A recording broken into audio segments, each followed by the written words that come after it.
Hey guys, this is Mike. I want to actually do a video real quick and go over how we install this gear shift indicator on this Suzuki.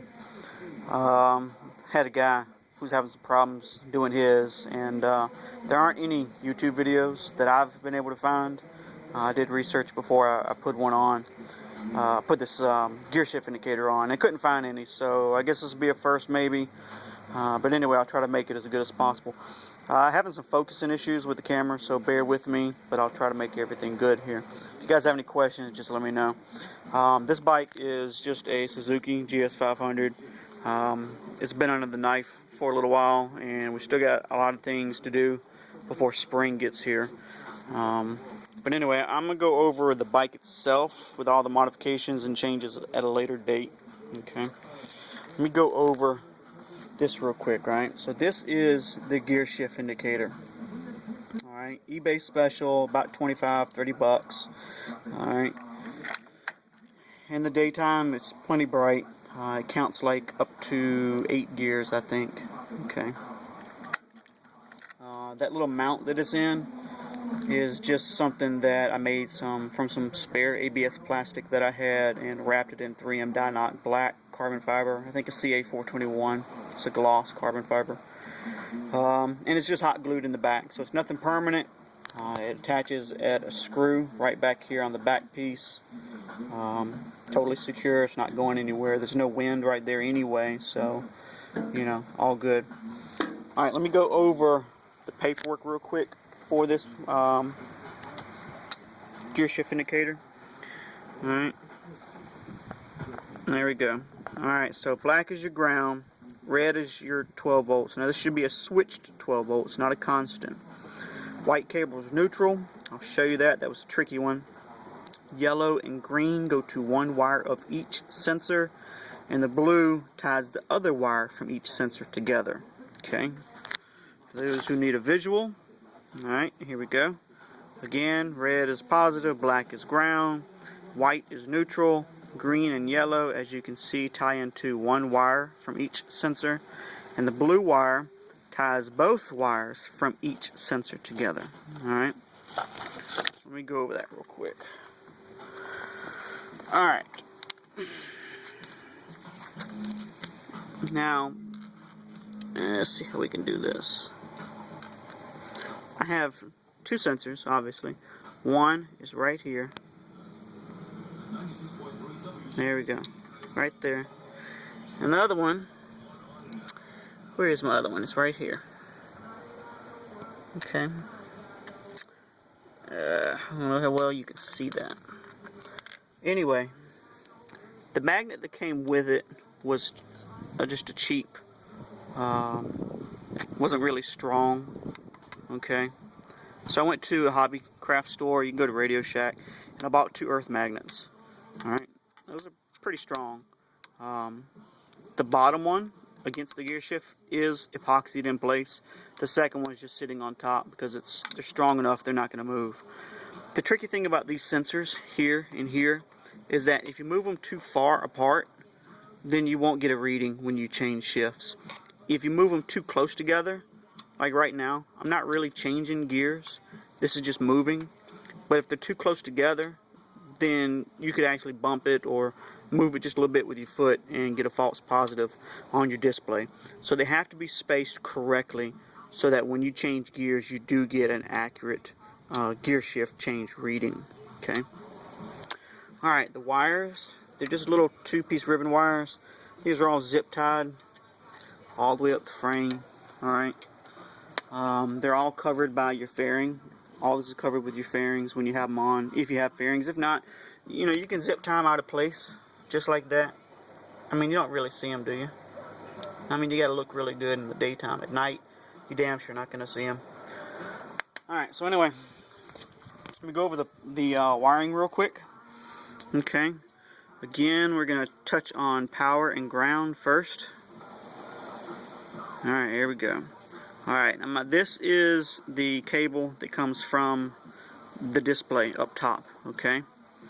Black, which is right there. Come on. There we go. Alright, so there's black. And that actually ties in right up under my coil, which I think is a 10mm. Alright, there's a ring terminal that I soldered on that, put it up under there with a star washer, and it's done. Alright. Red. Switched 12 volts, not constant. Okay, that's the original wire. It's been soldered with an extension wire. Alright, heat shrunk. Use heat shrink, whatever you want to say it. Alright, come on, let's focus. Alright, and this ties together all the way. There's a harness right over there I'm going to get into.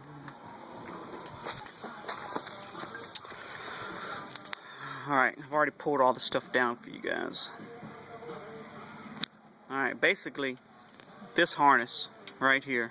Alright, I took this apart and took the pin out of that harness that wire goes to, soldered this red wire to it, put the pin back in, and put the harness together. Okay, that jumps 12 volts for me.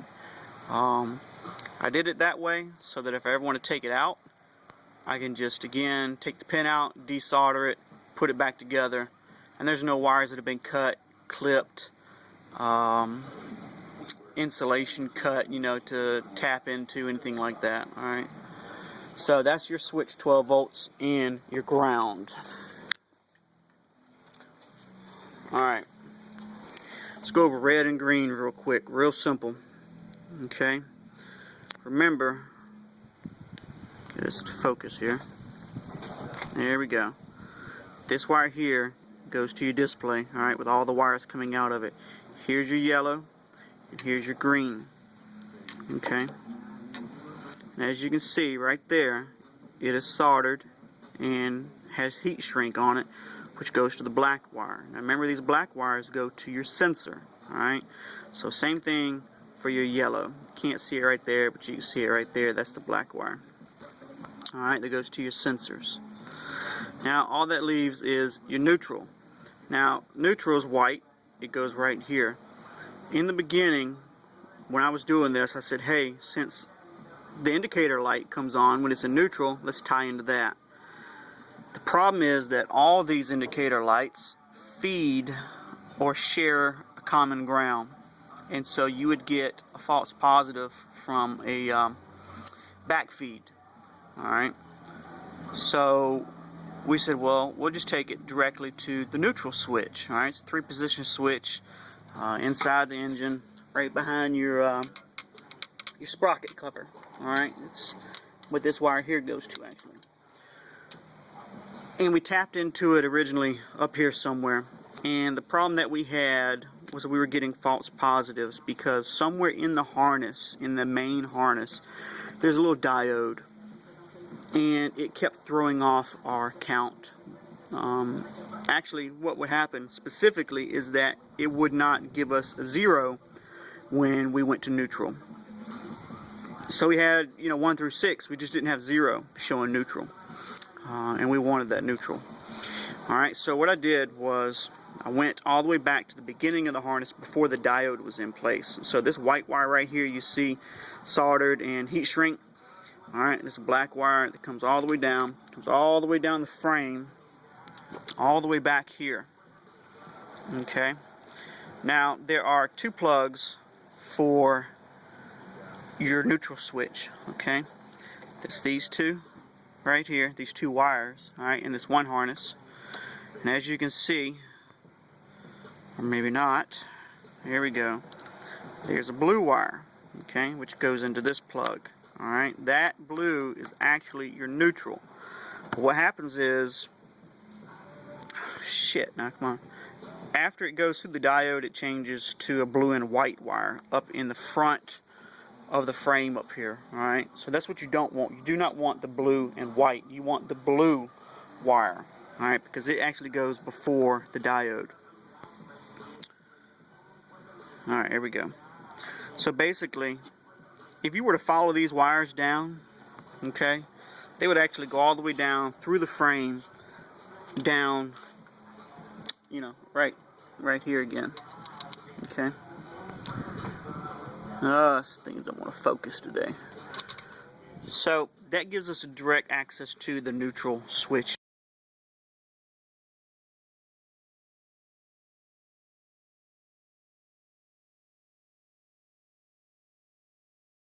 Right here, which goes all the way to the front, which is clipped in place to the blue wire. Alright, and that gives me the neutral. So that's where you want to tap into. Alright. I think that's pretty much it. I don't have any problems with this setup. It works really good. If you guys get any feedback, let me know. Like I said, I'll shoot you some pictures and some videos of the rest of the bike later, especially during spring once we get it all put back together.